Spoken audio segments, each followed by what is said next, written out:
Hi guys, welcome to I dream. నేను మీ Chanakya. And last time మనం చేసిన కొన్ని బిజినెస్కి సంబంధించిన వీడియోస్లో మన ఇన్వెస్ట్మెంట్ ప్లాన్స్లో కూడా ఐటీకి ఎవరైతే వర్క్ చేస్తుంటారో ఐటీ సెక్టర్లో అలాంటి వాళ్ళకు ఒక పర్ఫెక్ట్ ప్లాన్ అనేది కూడా మన విజయకరణం గారు ఇచ్చారు. సో దాని కంటిన్యూషన్గానే ఈరోజు ఇంకొక ప్లాన్తో కూడా ఆయన వచ్చేసారు, మన పర్సనల్ ఫైనాన్షియల్ అడ్వైజర్. ఈరోజు ఎలాంటి ప్లాన్లో మనం ఇన్వెస్ట్ చేస్తే, ఎలాంటి ఎస్ఐపిలో మనం అయితే ఇన్వెస్ట్ చేస్తే మనకైతే డబ్బులు ఇంకెక్కువ వస్తాయి, ఇన్వెస్టింగ్ ప్లాన్ అనేది ఎలా ఉంటుందో అనే దాని గురించి కూడా మనకు ఎక్స్ప్లెయిన్ చేయడానికి విజయకరణం గారు కూడా రెడీగా ఉన్నారు. మరి అయితే లేట్ ఎందుకు, ఆయన అడుగు. Hi sir. హలో అండి. ఎలా ఉన్నారు? డూయింగ్ గ్రేట్ అండి. Happy new year. Same to you sir. Yeah. And so last year ఇన్వెస్టింగ్లో మేము చేసిన తప్పులు అన్నీ కూడా ఈ ఇయర్ చేయకుండా హ్యాపీగా ముందుకు వెళ్ళిపోవాలని, మీ అడ్వైస్ ఇంకా బాగా పనిచేయాలని కూడా మేము కోరుకుంటాము. డెఫినెట్గా I will try my level best అండి. యా. అండ్ మనం లాస్ట్ వీక్ మనం చేసిన వీడియోలో ఐటీలో ఎవరైతే వర్క్ చేస్తూ ఉంటారో వాళ్ళకు ఒక మంచి ప్లాన్ చెప్పాం. చాలామంది కూడా వాళ్ళు ఫాలో అవుతూ ఉన్నారు. ఇంకా ఇలాంటి ప్లాన్స్ ఏదన్నా ఉంటే చెప్పండి అని చెప్పేసి అని అన్నారు. సో దాని కంటిన్యూషన్గా మీరు ఈరోజు ఇంకొక ప్లాన్ ఒకసారి వివరిస్తారా? డెఫినెట్గా అండి. రెగ్యులర్ ప్రొఫెషనల్స్కి ఐటీ ప్రొఫెషనల్స్కి డిఫరెన్స్ ఏంటి అంటే వీళ్ళకి కొంచెం తొందరగానే హై పేయింగ్ ఆపర్చునిటీస్ ఉంటాయి. కాకపోతే ఎంత తొందరగా ఆపర్చునిటీస్ పెరుగుతాయో ఎప్పుడైతే వాళ్ళు 40-50 క్రాస్ అయిన తర్వాత అంత తొందరగా కూడా తగ్గిపోతాయి అన్నమాట. If they are exceptional they will continue their career like that. Or వాళ్ళు బయటకు వచ్చి స్టార్ట్అప్స్ పెట్టుకోవడం కానీ బిజినెస్ పెట్టుకోవడం కానీ దట్స్ ఎ డిఫరెంట్ కేటగిరీ. కానీ majority of the people they will get stuck in to ఆ జోన్లో స్టక్ అయిపోతారు అనమాట. ఎప్పుడైతే 50 years క్రాస్ అయినా కానీ 45-50 years క్రాస్ అయిన తర్వాత. సో వాళ్ళకప్పుడు మంత్లీ ఇన్కమ్ అనేది శాలరీ పరంగా పెరగకపోయినా కానీ వాళ్ళ ఎక్స్పెన్సెస్ పెరుగుతాయి. సో దానికి నేను ఇచ్చే సజెషన్ ఏంటి అంటే మనం ఎర్లీగా రిలీజ్ కావాలి. ఎప్పుడైతే మనం 30-35లో ఉన్నామో అప్పుడే రిలీజ్ కావాలి. రిలీజ్ అయ్యి దానికి ఆల్టర్నేటివ్ మనం ఇన్కమ్ సోర్స్ ఎట్లా జనరేట్ చేసుకోవాలనేది ఒక చిన్న ప్లాన్ అనమాట. ఇది ఇక్కడ ఎట్లా ప్లాన్ చేస్తున్నామంటే ఎవ్రీ ఇయర్ ఒక 6 lakhs అంటే పర్ మంత్కి 50,000 అనుకున్నా కూడా 50,000 ఎవ్రీ మంత్ 50,000 లేకపోతే yearly once 6 lakhs. Only 5 years మాత్రం వాళ్ళు ఇన్వెస్ట్మెంట్ చేసుకున్నారు అనుకోండి మ్యూచువల్ ఫండ్లో for the period of 5 years. అంతే, 5 years వరకే. 20 years 15 years కాదండి. అంటే చాలామంది కమెంట్స్ చేస్తున్నారు 20 years ఏంది 30 years ఏంది అంతంత కాదు, చిన్న 10 years చెప్పండి అనేసి అంటున్నారు. సో వాళ్ళ కోసం 5 years మాత్రమే చెప్తున్నాను. 5 years ఇన్వెస్ట్ చేసేసి 5 years డిఫర్మేషన్ పీరియడ్ అని వదిలిపెట్టేసేయాలి. అంటే మనం దాన్ని టచ్ చేయవద్దు. ఇప్పుడు మధ్యలో దాని నుంచి మంత్లీ ఇన్కమ్ తీసుకోవడం కానీ అలాంటివి ఏం పెట్టుకోకూడదు. మనం దాన్ని కాంపౌండింగ్ వదిలిపెడతాం అనమాట. ఓకే, మనం ఇప్పుడైతే ఎంతవరకు అయితే ఇన్వెస్ట్ చేస్తామో దాన్ని కాంపౌండింగ్ వదిలిపెట్టేస్తాము, మనం దాన్ని టచ్ చేయం.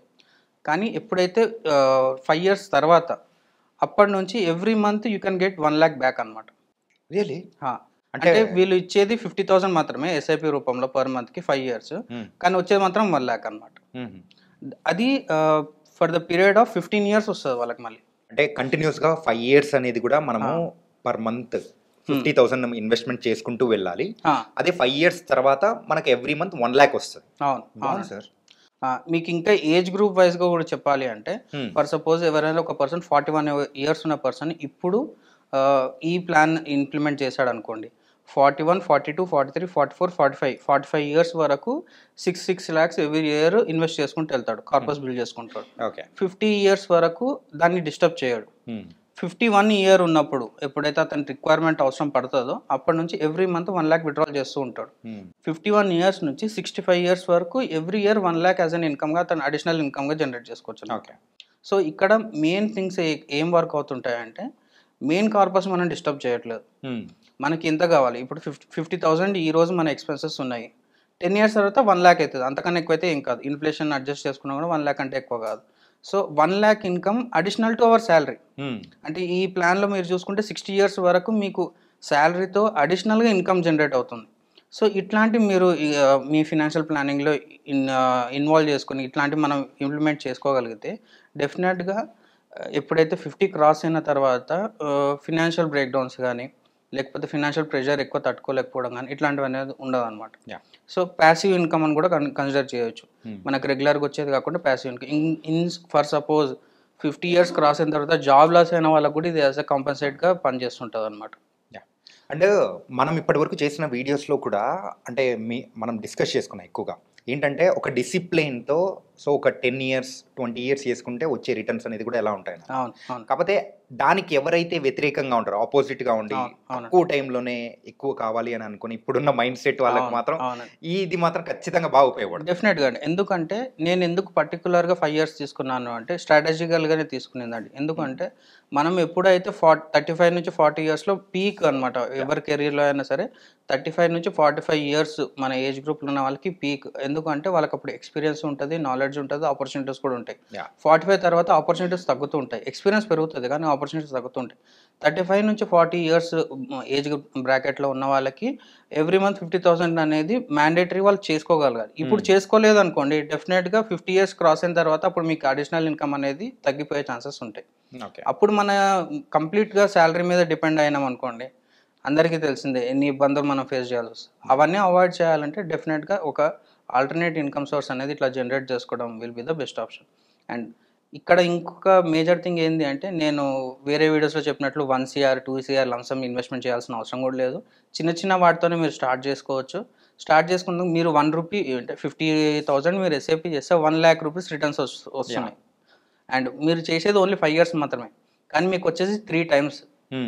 5 ఇయర్స్ మీరు ఇన్వెస్ట్ చేస్తే 15 ఇయర్స్ మీకు బ్యాక్ వస్తుంది అనమాట. ఓకే సో ఇదొక మంచి one of the best strategies అని నేను ఫీల్ అవుతున్నాను. ఆ ఏజ్ బ్రాకెట్లో 35 నుంచి 40 ఇయర్స్ ఉన్న ఏజ్ బ్రాకెట్లో 50,000 ఎస్ఐపితోని 50,000 ఇన్వెస్ట్మెంట్ పర్ మంత్తోని this is the best output we can get out of. ఇందులో నాకు ఒక డౌట్ ఉంది సార్.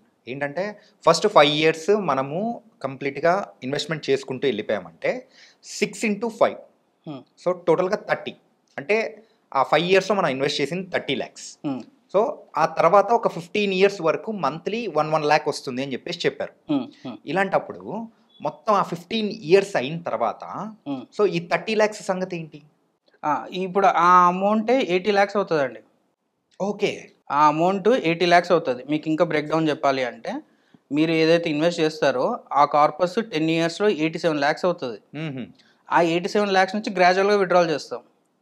ఇక్కడ మీరు అన్నట్టుగా ఇక్కడ ఇంకో బ్యూటిఫుల్ కాన్సెప్ట్ ఉంటుంది. మన కార్పస్ అక్యుములేట్ అనేది 87 lakhs, కానీ మనం విత్డ్రాల్ చేసేది 1.8 crores.